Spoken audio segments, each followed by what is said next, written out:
ஒரு ராஜா, நான் ராமராஜ்யம் அமைக்க போறேன், ராமரை மாதிரி ஆட்சி செய்ய போறேன். ஒரு காக்கா சிரிச்சிருக்கு, நீ எல்லாம் ராமர் மாதிரி ஆட்சி செய்ய முடியுமாப்பா, ராமராஜ்யம் அமைக்க முடியுமா ஏன்னு கேட்டிருக்காரு. நாளைக்கு உன்னுடைய அமைச்சர்கள் 4 பேரை என் கூட அனுப்புன்னு. இப்ப 4 அமைச்சர்களும் காக்காயோட போறாங்க.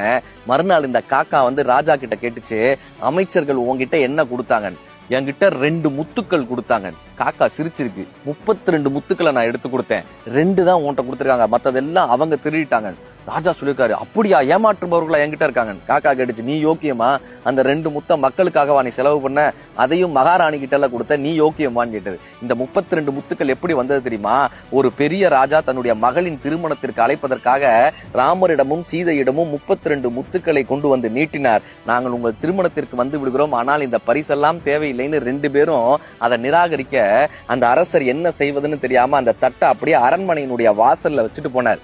அடுத்தவர்களுடைய பொருள் என்று சொல்லி மக்களும் அதை தொடவில்லை, யாரும் இதை தொடவில்லை. அந்த 32 முத்துக்களும் அங்கேயே இருந்து மண் மூடி இத்தனை காலமாக அது ஒரு புற்றாக மாறி இருந்தது.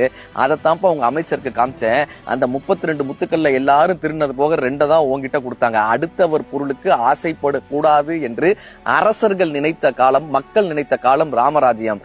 அடுத்தவர் பொருளுக்கு அரசரே ஆசைப்படக்கூடிய இந்த காலம் ராமராஜ்ய காலமாக எப்படி மாறும்னு அந்த காக்காய் கேட்டதான்.